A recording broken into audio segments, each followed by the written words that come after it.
the issue that had been raised earlier with respect to the increasing size concentration in agriculture, mentioned both by Vernon and Gordon, is something that's been a concern of mine for many, many years. And there's a side part to that that is less well recognized, that has a great deal to do with our communities. And I'm going to spend most of my time talking about that. And that is, as we have relied less and less on the labor of farmers and family members, but our agricultural system has grown and expanded, we have come to rely more and more on the labor of others. And that in turn has a very significant and profound impact on our communities, I think. Victor Davis Hanson has written a book, Field Without Dreams, that I happened to be reading on a plane back and forth to Cincinnati. He farms about 10 miles from here near Selma, grows raisins and tree fruit on 120 acres. And he speaks in his book about living in a house where his children are now the 6th generation to sleep in the same bedroom, and how he works with his hands, and how he directs his own life, and how he's innovative, and how he works hard every day. And if we lose the Victor Hansons of the world, he says, and I agree with him, we've lost something important. And that too is reflected in our communities. Happily, we have younger generations willing to go out and try and continue the agrarian ideal. And I think there will always be a place for them in California agriculture, whether doing innovation or whether working in partnership with very much larger firms. There is another trend, though, that has not been mentioned yet today, at least carefully enunciated in this context, and that is we have doubled the production of vegetables in the state of California over the last 20 years, measured in tons, not market value, tons. 40% increase in fruit production in the same period, a doubling of ornamental horticultural production in the same period. And if you examine carefully the implications of that growth, taking account of improvements of labor productivity, how much output per worker per hour, you inescapably come to the conclusion that labor demand has increased over this 20-year period in the Central Valley. We estimate it at about 25% increase in labor demand. So not only do we have smaller farms replaced by larger units and relying more and more on the labor of others, but an actual increase in the total labor demand that we need. In the first slide, if I could have the slide on. There we go. Some of this is recorded and characterized in data obtained from the Employment Development Department, and I notice some colleagues here. The square boxes at the bottom record the annual average full-time equivalent contribution of farmers and family members to the production on our farms. And the funny odd angle boxes at the top represent the annual average employment of directly hired workers, people who work directly for farmers. And it's inescapable that the decline from about 40% of the total labor demand represented in this picture to about 15% at the end of '92 is the decline of the agrarian ideal. But another part that isn't accurately recorded, and we've only begun to fully understand, has been the growth of labor market intermediaries, people who work on farms but are not directly hired by the farmer, because this only represents direct hired employees.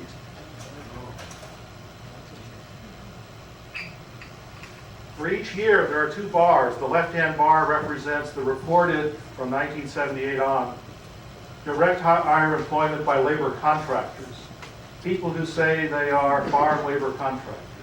And it's pretty clear there's been a doubling of employment by labor contractors. So in addition to the labor represented on the first graph, there's another component of labor that has become far more important in recent years. In some instances, we think they're substituting labor contractors for direct hire, and that is represented in the other bar that shows the decline of direct hire employment on the vegetable farm. But overall, this is what we think is now going on. Direct hire employment represents about 225,000 on an annual average basis. in 1992. Some months much bigger. With the peak season in the San Joaquin Valley, we go up to perhaps somewhere in the neighborhood of 410,000 people. Contract farm workers, either farm labor contractors or packers or other kinds of businesses that go onto the farm and do work under contract, probably another 135 to 140,000. And farmers and unpaid family members about 50,000. So today we're in a position where about 85% of all of our farm work is done by hired workers. And in peak season, it's even bigger. On an annual average basis, we have twice as many people working as employees on farms, whether for farmers or contractors, than in the whole U.S. steel industry. In 1986, to deal with the fact that many of the people working on our farms were unauthorized immigrants, we passed a law in this country, the Immigration Reform and Control Act, offering, through an amendment offered by then Senator Pete Kearney, unauthorized farm workers who had worked at least 90 days between May 85 and May 86, an opportunity to get a permanent residence visa. And Phil Martin, my colleague at Davis, estimated 350,000 would qualify to get those special agricultural workers, SAW visas. But ultimately 1.3 million applied, 1.1 million got visas, and nobody thought about the perverse effect, David, thinking of perverse effects, of telling all of Mexico and Central America that if you come here and work 90 days as an unauthorized immigrant, you could eventually qualify for permanent resident status. We're in the midst of one of the great human migrations of this century. It's been going on for over 20 years. Might as well move the Statue of Liberty down to Tijuana because they're moving. What I want to share with you is how little we really know about this population and how much we have to learn and the challenges before us. I thought it'd be fun, since we're near Parlier, to take a look at some of the work we've done in Parlier specifically in terms of examining this population. Now, we have learned a fair amount that we didn't know 20 years ago about the population of farm workers, primarily because students of Alain de Genvry and others got the bright idea that instead of relying on administrative reports of employers, let's go out and talk to workers and find out what they're actually doing, where they're from, and how much work they can do and where. And so the National Agricultural Workers Survey of the U.S. Department of Labor, initiated as a part of the IRCA reform, has conducted interviews throughout the United States, 72 counties, 27 states, 7 counties in California, and we've gathered about 8,000 interviews of farm workers, including a 2-year retrospective job history for each. Quite a bit of information. Based on 1,800 interviews in California, and we do it 3 times in the course of each year, winter, spring, and in the peak season. So we capture the pruners, we capture the people doing the hoe and thin labor, we capture the raisin harvesters. We now know, for example, that 92% of our hired farm workforce is foreign born and rising. We now know that the average level of education is 6 years of Mexican school, that 1/4 have less than 3 years of formal education. We now know that the median annual earnings is somewhere between $5,000 and $7,500 a year. We don't know a great deal more, but we're learning more as time goes by. Now back to Parlier. When we look at figures about growth in the valley and the population issue and where people are located, we rely primarily on census data and extrapolations from the census. And what we found is that the census misses a whole lot of people. We know they miss the homeless, but we never understood very well how really missing the boat the census is until we went into some of these communities, such as Parlier. And to give you an idea of what I mean, I'm showing here a map of just one block. We actually randomly selected 45 blocks to look at. And we went into each block and we mapped where people were actually living. We stuck our noses in places we weren't supposed to. The open squares and rectangles represent what we call the front houses, the places that are listed on the property assessment roll. The dark boxes represent garages, tool sheds, in some cases mobile homes, temporary shelters, abandoned automobiles. We even found people living under porches. And we enumerated all of the places where we found people living. That was our bright idea. Let's count them all. And we randomly selected places to go visit, enumerated everybody living there, then randomly selected people to interview in depth. And what you find is really quite striking. The census finds, for example, with respect to marital status, in Parlier, somewhere around 40% in nuclear families. We could only find about 15% in nuclear families. We found the numbers of separated, divorced, and widowed very different than what the census finds. We also found 25% more people than what the census could find. We also found that the people living in the back houses, 60% live there year-round. But they have no postal address, they have no telephone, they don't read English, and the census can't find them. So our population is quite different than what we think. This is the fraction employed in farming that's found in the census and what we found. That is people who do hired farm work. And this is quite interesting. The fraction, for example, who have no medical insurance, or the fraction who are using Medicaid, Medicare, or food stamps. The most surprising feature of this from our point of view is the residents of the back houses are not very good at accessing social services. The residents of the front houses have learned how to do it. We also found that a very high fraction, maybe 50%, of the residents of the back houses were unauthorized immigrants. We think that we're missing the boat in terms of what's going on in the valley if we rely on the traditional policy decision-making that we have relied upon in the past. The population that we're dealing with in reality is very much larger. You find this in Mendota, you find it in Kearney, you find it in Huron, you find it in Stockton, you find it in Modesto. Wherever you look, it's the same picture. We estimate somewhere in the neighborhood of 700,000 individuals do hired farm work for a living in this state today. We know that in these families, the fertility rate is about 2.5 times greater than in the non-Hispanic white population. We know it's a population that needs education and needs social services, but isn't getting it. What are the implications for today's discussions? We can turn off the slides and turn on the lights. I'd like to summarize and talk about policy for them.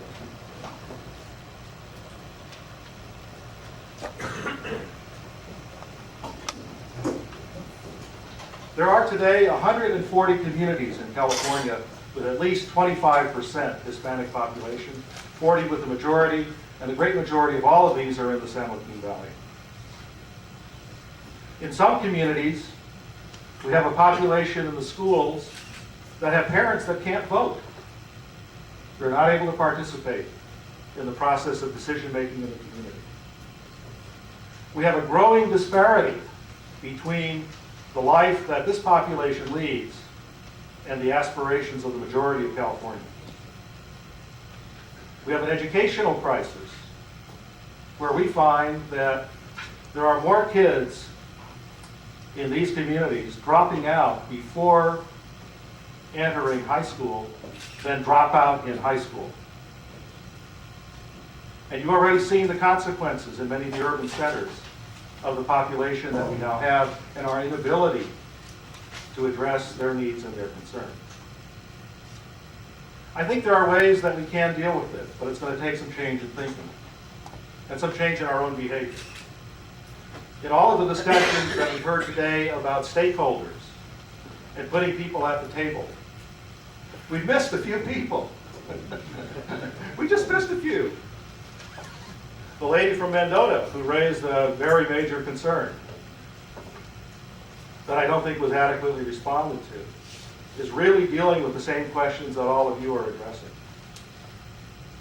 Tomorrow I get to meet with the city manager and city attorney of Mendota and some of the community leaders, and we're going to try to figure out how to address these issues that that community is now facing and has been facing for quite a few years.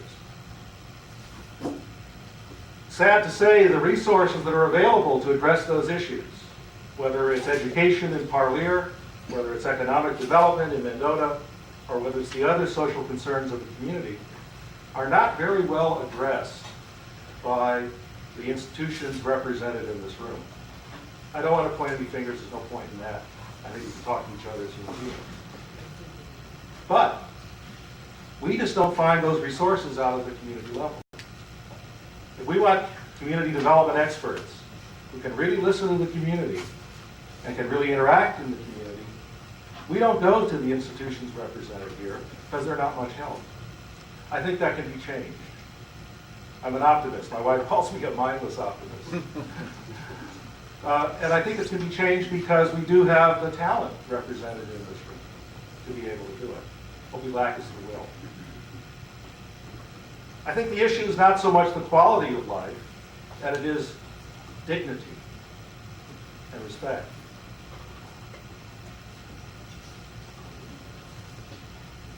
There are a few programs that are moving in the right direction in my mind, and I want to mention them specifically. Both the Rural Water Impact Network of the Community Alliance with Family Farmers, as well as the consciousness raising of AFT, have understood at least the dimensions of the problem and are trying to listen to the community and work at the community level. What we have, I think, before us is a very rapidly changing population, one that is changing much more rapidly than we know of because of the inadequacy of our data. And we have the challenge of figuring out how to meet it.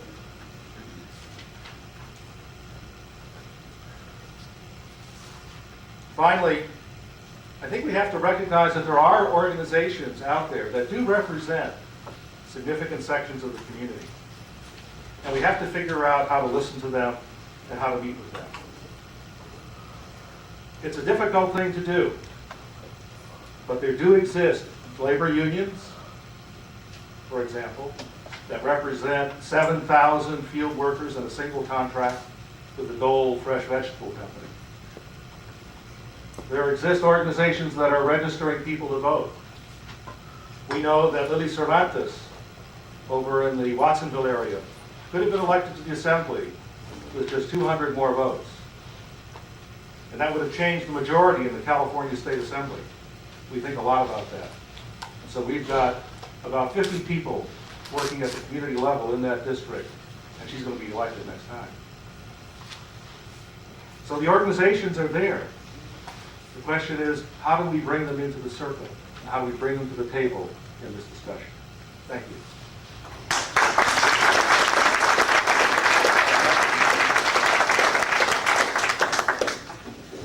Yes, Don, you mentioned the dropout rate in some of these communities with the foreign-born population. Why do you feel they're not staying in school?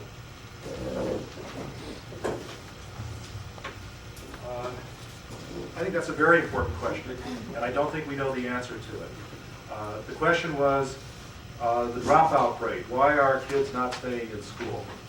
I don't think we have a good answer for that. I don't think we understand the population very well. There is a new volume that I haven't yet had an opportunity to read, The Children of La Frontera. La Frontera is a concept that basically is more than a border. It's a region that encompasses the border and is a binational culture. My experience is that many young people don't believe they have a future. And if you don't believe you have a future, then it's hard to be self-disciplined to work for it. It's sad that that's the case. I don't know that that applies to all of the young people who dropped out, but that is a feeling of a lot of people. I want to leave a more positive note, though, and that is I have to plug a program that my wife has been doing at UC Davis for the last 7 years. It's a program that was initially undertaken to try to reduce the dropout rate, the attrition of disadvantaged students in the biological sciences. And it has a population of about 60 to 75 students per year. Now in its 7th year, it's got about 500 students who've been through it. Most of the students, disadvantaged students at Davis, are Latino, Black, Native American, some Southeast Asian, some Anglo. And the experience before the program began was about an 80% dropout rate among that population from UC Davis in the biological sciences. And the whole point of the program, called the Biological Science Undergraduate Scholars Program, is to do a couple of things. One is to set a very high standard of performance for disadvantaged students, but offer encouragement and support and resources to address the consequences of disadvantage. So for example, about 140 faculty members now voluntarily take in students in the program into their laboratories from day one as freshmen, and they're part of the group. They're not simply dishwashers, although they may begin by washing dishes. They become intellectual peers, as it were. There are a very intensive tutorial and problem-solving programs in which they participate. And there is also a program that my wife teaches that addresses current issues in biological science, in which they have to write an essay every week and address study questions. And they're severely graded. And there's no excuses. You either turn it in or it's zero. And she enters into a personal contract with each student that they have to come in and visit her twice each quarter, so they get intensive counseling. The results are striking. We now have a 60% graduation rate among that population, turning it around completely in 7 years. The study of the performance of the students shows they're now on the same level as the average Davis student, which is, after all, what we're after. But the whole point of the program is that she believes in the students, her staff believes in the students, and they know they can succeed, but the demand is very high. They're going to have to work harder in the program as compared to not being in the program. I think that's an interesting model to look at. There's a model that I've read about, I haven't yet personally witnessed, in the southeastern part of the United States I'd like to visit. And there are some interesting things going on in the Pajaro School District. Gomez Farias in Michoacan sends a lot of folks up to the Watsonville area, and there's a program in which teachers from both Michoacan and Watsonville cooperate, because the students tend to go back and forth. And I'd like to see the results of that. So there's a lot of things that I think are hopeful out there, but to directly answer your question, Vernon, I don't think we know. What do you define as a disadvantaged student? It's defined in economic terms, family income, basically. So in other words, you have to be below the poverty level and so forth and so on. That's at a level of college. That's correct. What we were, I thought the question was the dropouts in the lower grades in these areas. You're way ahead of your way. She's now, my wife's now got a program addressing K through 12. And wouldn't it be logical to think that if your description of lack of future had something to do with illegality? I think that's an important question. I don't think we've figured out as a culture how to address that issue. Because we send two messages. We send one message through the formal political process, Prop 187, the governor, and so forth. But when we go to hire people to clean our houses, wait on tables, work in the fields, etc., we send a completely different message. And people have figured it out, particularly people who are trying to survive. I guess the thing that I'm trying to say is that in our experience and the people that we work with as well as work for us, those who are finally determined to be illegal have no future. But the disadvantaged, as you say, or lower income, which includes a lot of us who are owners of agriculture, find that those people have a future and work just as well as anyone else in educational development. Oh, I understand exactly what you're saying. The issue here, though, is that, say, FERCA, 1986, we said, and agriculture strongly supported it, in fact advocated it, that we provide special agricultural worker visas to folks that worked at least 90 days in perishable crop agriculture between May 85 and May 86. And why? Because agriculture said, we can't do without them. There's no question about the need for agricultural workers. The question is illegal people needing a different set of rules and regulations, which doesn't seem to be fair. I agree with you, Roy, but in the end, we haven't sorted out as a culture how to address this issue. And I think we need to incorporate a much wider circle of folks to be able to have a good discussion about it. I thought of a couple while I was sitting there. Juan Arambala, just elected to the Board of Supervisors of this county. Hugo Morales, who runs Radio Bilingüe in Fresno, received the MacArthur Genius Award. The man is a genius. You gotta sit down and talk to the guy. It's amazing. I mean, there are people who understand much better actually than I some of the issues from the point of view of the folks we're talking about. But I think we need to include them in the circle before we can have a much fuller discussion. But I understand and appreciate what you're saying, and I think we need to have that discussion. We're not having it very intelligently right now in the state of California, I know that. Has anybody ever done a study comparing the results of the old Bracero program with what is occurring currently?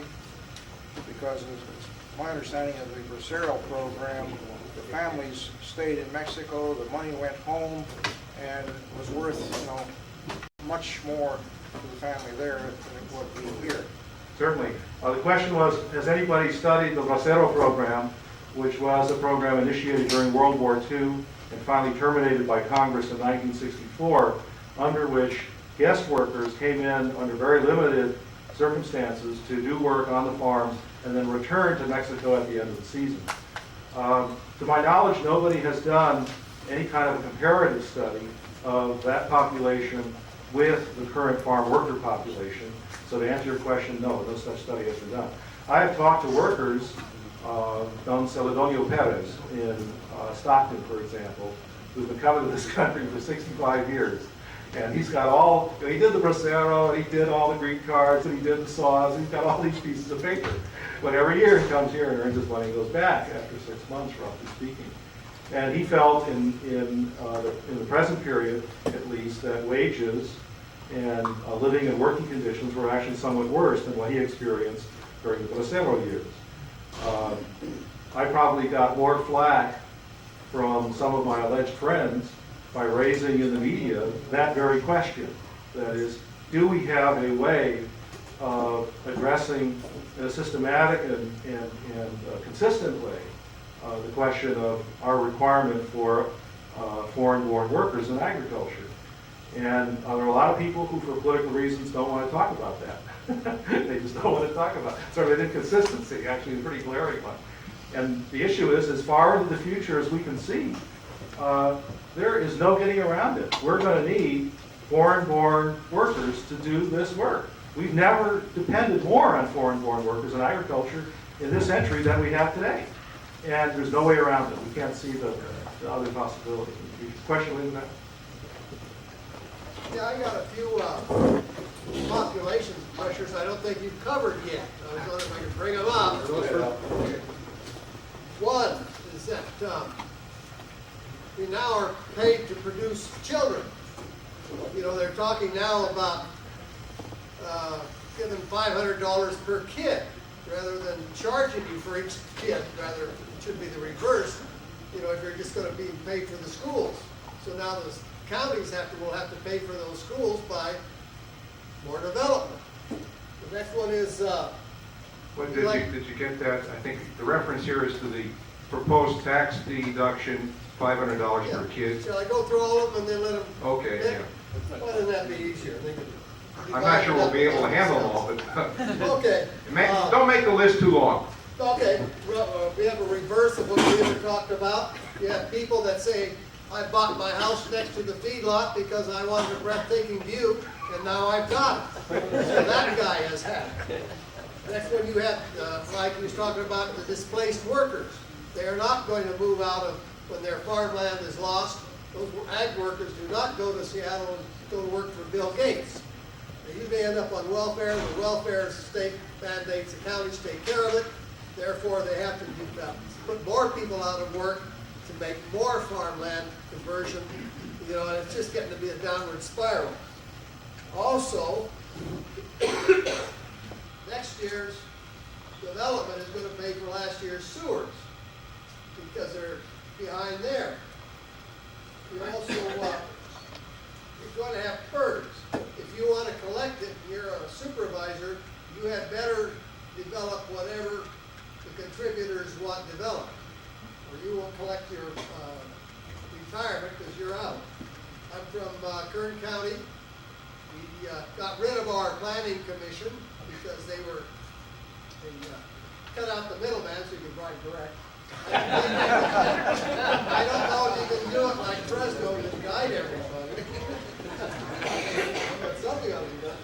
One place, if you're looking for facts and figures, I found is go down and look at the county clerk and see who's been given to who, where the money's coming from.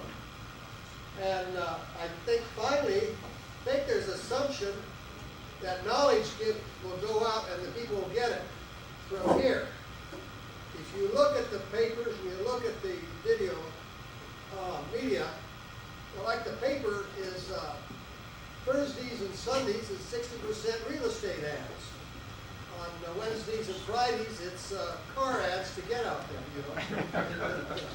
I think those are factors I think you'd like to have a comment on. Okay, guys, I'm going to handle this first because these are all political science type questions.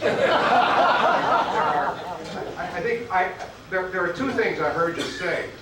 One has to do with how we pay for government in the state currently. And as you know, there are some historical aspects of that. It goes back to what we did with the property tax in 1978 and how that led to how we function, we run our local governments these days, and the role of the state in setting the fiscal rules for local government. And part of this has to do with the competition for land between cities and counties, because that's how you get your revenue, by developing it. That's a fundamental structural problem we have in government in California. Lots of people realize that, but people are afraid to tinker with it because the prospect of somebody paying more taxes is always raised there. The second thing I heard you say had to do with the way in which we run our elections in California and how we use campaign money to grease or lubricate the system, so to speak.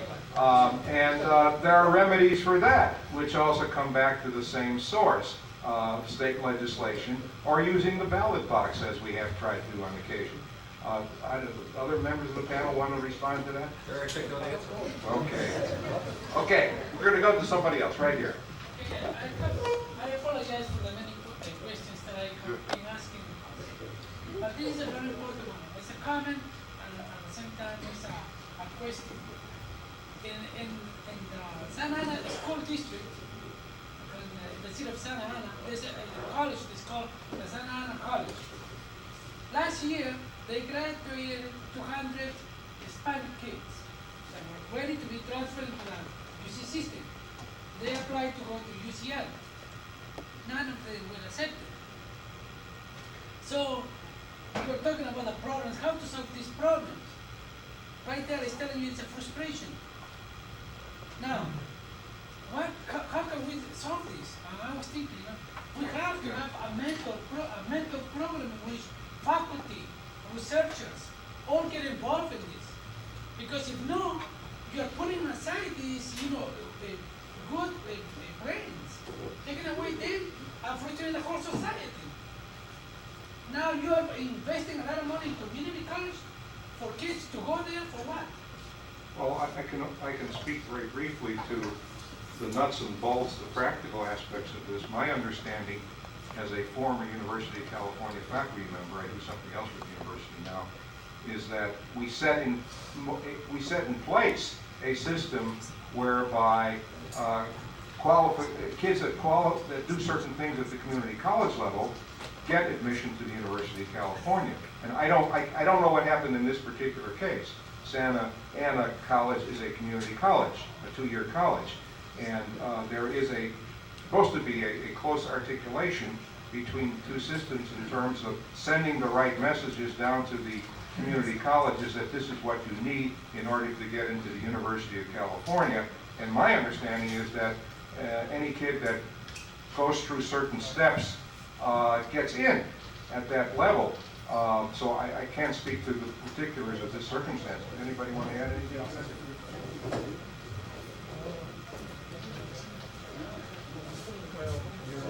I'm not familiar with the particular circumstances of your question, and I don't want to comment on that. I think Al has addressed it. But there is an issue here, and the issue is a difficult one to talk about, and that is we do have, for a variety of reasons, discrimination in our culture, and it's very deep. My father's generation, people were punished for speaking Spanish in school. Punished.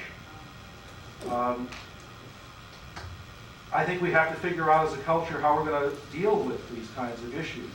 I don't believe that affirmative action is necessarily the best way to do it, but I haven't found a better way yet. So I'm going to vote against, the misnamed Civil Rights Initiative, simply because we have a fact of racism and discrimination in our culture, and we have to, I think, grapple with that. Yes. Other cultures have not successfully grappled with it before. I mean, in Spain, my ancestors, we invented torture as a high art, and then applied it in the southwestern, what is now the United States. Yeah. Let's take the young lady here, and could you use the mic? There's a mic here.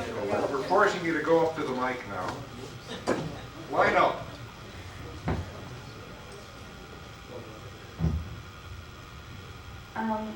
I work for a nonprofit organization in Davis called the Community Alliance for Family Farmers, and our name kind of addresses the issue I'm going to bring up. And that's sort of what I see here happening today is a bit of an us and them thing happening. But they're the ones that are building houses on farmland. They're the ones that are using the water and polluting the environment. But actually, we're the ones moving into those houses, and we're the ones buying the food and using the water and also contributing to those environmental issues. And I think really we have to bring together as a group that the farmers, the farming community and the non-farming community to and look at models where that's happening and actually working, and so that we can address some of these issues that are brought up today. Before, somebody asked a question about the CSA movement, community-supported agriculture. And our organization has a program which promotes community-supported agriculture. And it was asked, is this a potentially economic force? And it was kind of waved off as a social movement. But really what we're talking about today is a social movement. We're talking about bringing together people who are not in the farming community with people who are through the education of I'm losing track here, of the getting support of the non-farming community for farmers through educating them about where the food is coming from. And the community-supported agriculture CSA movement is actually succeeding in doing that. And I think talking about policies, we should look to where there is successes happening and promoting and highlighting those successes. And that's just one example. The specific example I want to give is a case where there was a CSA in Sacramento Valley, and the farmer was in a situation where they were going to lose the land that they were farming on because they were renting it. And the CSA actually raised the money. They put the land into a trust, into a land trust. They assessed the value of the land for how much it would be worth as in agriculture, and then they looked at the actual land costs. The farmer came up with the money to pay for how much it was assessed at for an income you could get from agriculture, and then the community that supported their farm raised the money to make the difference so that they could actually purchase the land and have it stay as farmland in perpetuity.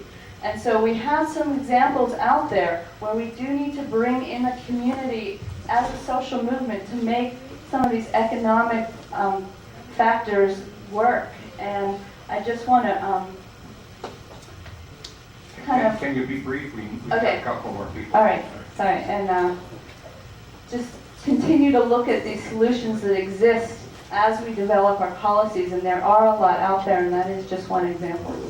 Any member of the panel want to comment on that? We have time for just 2 more questions before we move into the final wrap-up session right here.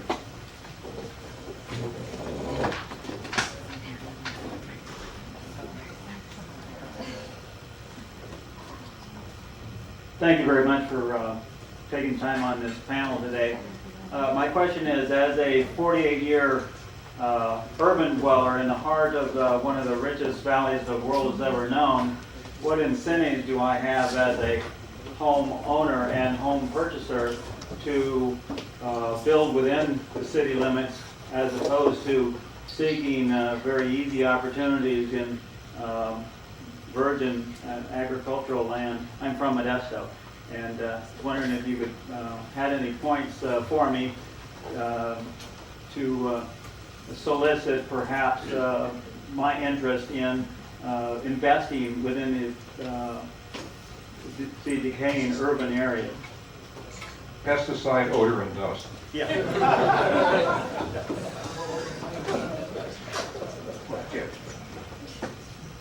I think your point is very well taken. I mean, it is exactly that there aren't any incentives right now for doing that. In fact, the incentives are quite the opposite. Particularly if you're a small-scale developer, the incentives are to get as far away from town as you can, because maybe you can escape some regulations, and then buy land as cheaply as possible and create as much amenity value to sell it as much as possible. So right now, the incentives are working exactly the opposite direction. And I think what probably everybody would agree here on this panel, and certainly the others, is that we need not some regulations to change that, but some incentives that work in the right ways along the ways that you were talking about. Okay, one more question. If not, we'll conclude this part of the program. Are we taking a break, David and Emery, or are we swinging right into the... Okay, the incentive for sticking around is a reception and some refreshments at 5 o'clock.